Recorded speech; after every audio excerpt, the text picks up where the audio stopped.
आपको सुनाएंगे कविता। कविता किसके बारे में? अलाउद्दीन का जादुई चिराग।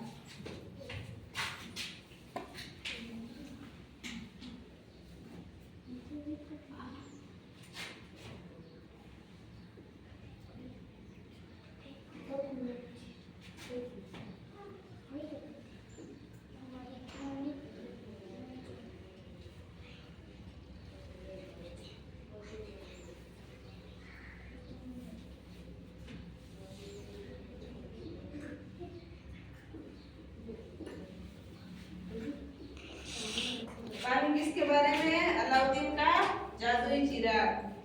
बहुत समय पहले अफगानिस्तान की छोटे से शहर में कासिम नाम का दर्जी रहता था। वे बहुत गरीब था, बड़ी मुश्किल से अपना परिवार चला पाता था। सीधे बेटो। उसके साथ उसकी पत्नी और उसका बेटा अलाउद्दीन रहता था। अलाउद्दीन बचपन से ही शरारती बच्चा था और उसका मन सिर्फ खेल कूद में ही रहता था। बहुत समय पहले अफगानिस्तान में छोटे से कासिम नाम का दर्जी रहता था। एक शहर में कासिम नाम का दर्जी रहता था। वे बहुत गरीब था, बड़ी मुश्किल से अपना परिवार चला पाता था। उसके साथ उसकी पत्नी और उसका बेटा अलाउद्दीन रहता था। बच्चा वो बचपन से ही बहुत शरारती था। अलाउद्दीन बचपन से ही शरारती था और उसका मन सिर्फ खेल कूद में रहता था। फिर मन पढ़ाई में काम में क्या भी नहीं हो, वो खाली खेल दो और कूद दो, हड़ा न दे। पिता चाहते थे कि अलाउद्दीन उनके काम को सीखे ताकि भविष्य में अलाउद्दीन को पैसे का मोहताज ना होना पड़े। और फिर पिता का ऐसा होता कि हमारे बेटो हमारे जेड़ो काम ही के दर्जिया लो और वो गा बैठे और वो फिर भविष्य में काम आवे, वो बड़ी मांग तो निकले। लेकिन अलाउद्दीन तो ठहरा मस्त मौला लड़का, वे किसी की बात नहीं सुनता था। और अलाउद्दीन का यो ढेटो होता नहीं, कोई मुंडों कोई बात, वे किसी की बात नहीं सुनता था। किसी बीच अलाउद्दीन के पिता की तबीयत खराब होने लगी और अलाउद्दीन ने एक दिन अचानक अलाउद्दीन के पिता की तबीयत खराब होने लगी, उनकी मौत हो गई। अलाउद्दीन को संभालने का कमी नहीं होने दी, लेकिन फिर भी अलाउद्दीन की माँ अलाउद्दीन को लेकर चिंतित थी।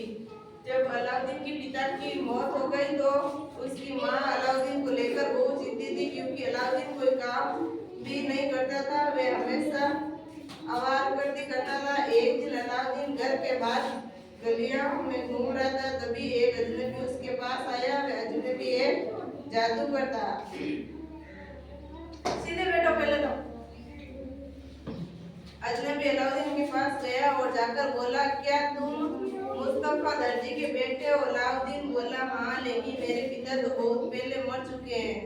एक दिन उस अलाउद्दीन के पास उस अजनबी ने अलाउद्दीन के साथ हमदर्दी जताते हुए कहा, अरे मेरे बच्चे, मैं तुम्हारा चाचा हूँ, तुम्हारे पिता मेरे बड़े भाई थे। मैं उनकी मौत की खबर सुनकर बहुत दुखी हुआ। उसके बाद जादूगर ने अलाउद्दीन को कुछ अशरफियाँ दी और कहा, तुम घर जाओ और माँ को कहना कि मैं कल तुम्हारे घर आऊंगा। अगले दिन वे जादूगर अलाउद्दीन के घर आया और साथ ही बहुत सारे तोहफे भी साथ लाया। उस जादूगर के लिए घर पहुंचते ही अलाउद्दीन की माँ ने उससे कहा, मेरे पति के तो कोई भाई नहीं है। फिर उस जादूगर ने अलाउद्दीन की माँ को कहा, 40 साल पहले काम करने में बगदाद चल दिया था और मेरे भाई से मेरी खास नहीं जमती थी, इसलिए शायद आपको कभी कोई